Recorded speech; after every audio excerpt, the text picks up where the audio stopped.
20.000 millones. Y esto en el periodo 92-98.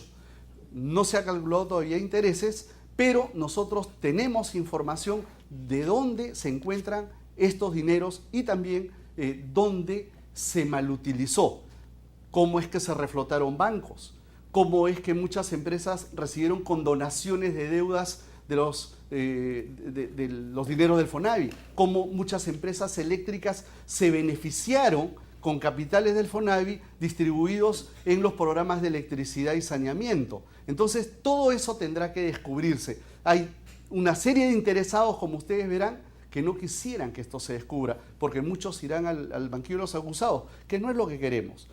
Los fonavistas nos hemos tenido que organizar como partido, primero por este tema de la evolución, pero segundo, como el derecho ciudadano constitucional de participar en la vida política nos ha hecho reflexionar en que así como hemos logrado una ley de justicia social, también tenemos que hacer un trabajo mayor y hemos considerado que la mejor forma de participar en política es a través de este concepto de democracia directa. La democracia directa nos está llevando ahora a recolectar 800.000 firmas en este momento y vamos a presentar 1.800.000 en abril probablemente o antes para un segundo referéndum de reforma constitucional. Y he ahí el tema. Seguramente habrá posibilidad de conversar con ustedes más extensamente en otra oportunidad sobre esta reforma, pero desde ya les anuncio, en materia de administración de justicia, algo que la Constitución ya lo había señalado en parte, elección de jueces.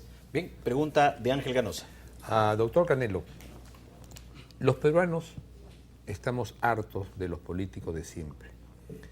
Y quizás una de las grandes ventajas que ustedes tienen es que ya hay 9 millones de peruanos que han votado por ustedes, lo que quiere decir que ya creen en ustedes.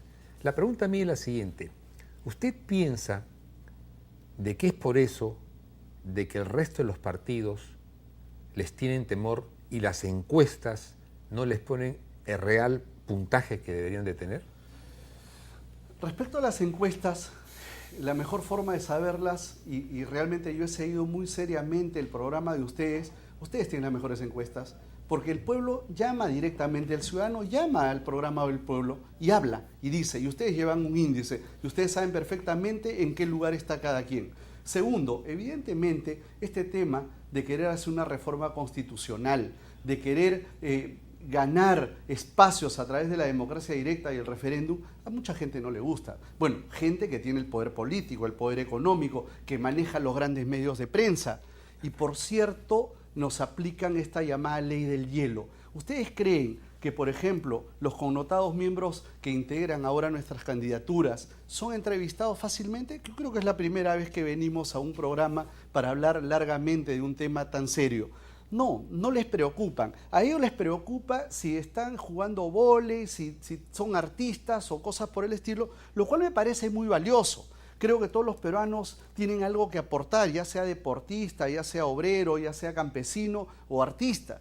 Pero si hacemos una lista con solo campesinos o una lista con solo obreros o solo artistas, caramba, esto no está bien. Se supone que el Congreso es un cenáculo pues donde están todas las sangres, todas las gentes y cada quien tendrá que aportar. Pero si en mi partido, por más importante que sea, por un tema más bien mediático, pongo a personajes, artistas, deportistas y reciclados, porque estamos viendo qué apetito hay para el Congreso. Todos son gente que repite, parecen repitentes del colegio. Los jalaron en el colegio y quieren repetir el año.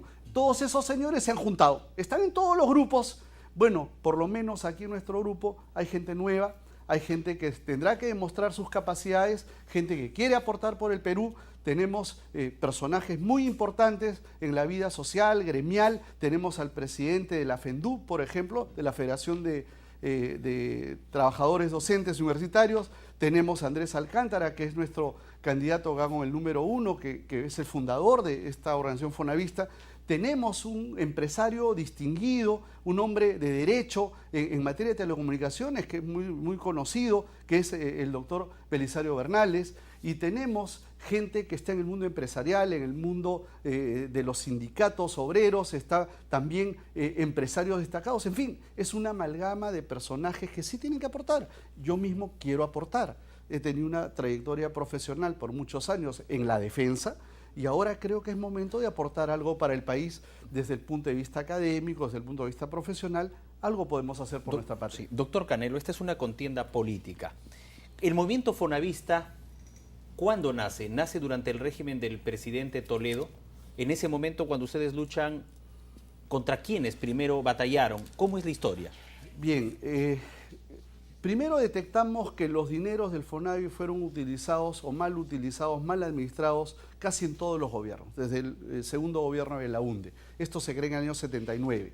Lamentablemente fue utilizado por muchos. Por ejemplo, en el gobierno aprista el sistema mutual se benefició con los dineros del Fonavi y es verdad que incluso muchos personajes tuvieron problemas legales dentro del APRA y que ahora ocupan cargos ostentosos en el partido de gobierno.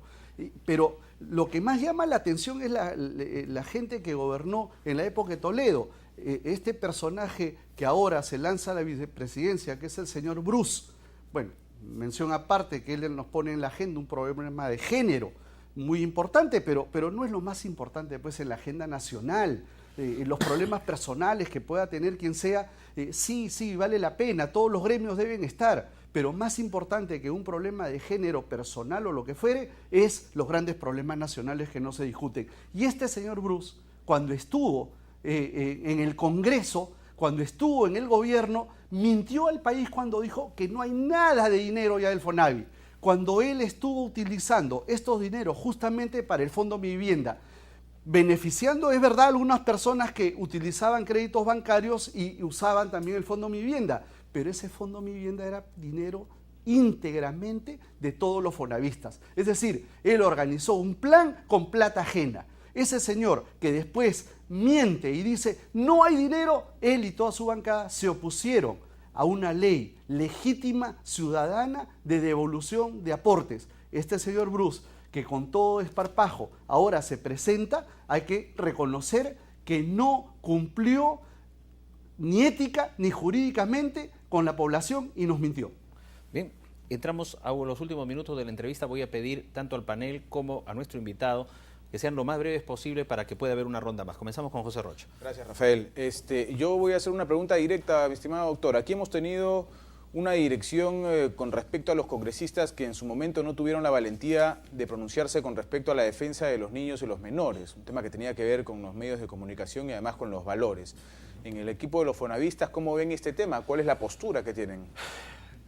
Raúl Canelo fue miembro de la comisión redactora del Código de Niños y Adolescentes del Perú en el año 92. Es decir, consagramos la Convención Internacional de los Derechos del Niño del año 90 y la plasmamos también como norma peruana, conjuntamente con el Estatuto del Niño y Adolescente de Brasil, en Bolivia y en otros países, toda una ola legislativa. Nos correspondió trabajar el tema de los niños y adolescentes. Ahí establecimos procedimientos mucho más rápidos, derechos, tutelas efectivas para estos niños que dejaron de ser menores. Menor era un término despectivo.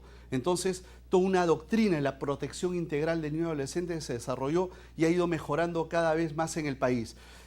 Por ejemplo, gobiernos como el de Honduras, donde juntaban en las cárceles niños con adultos, prontamente tuvieron que cortar esa situación por las denuncias que se hicieron en organismos internacionales de derechos humanos.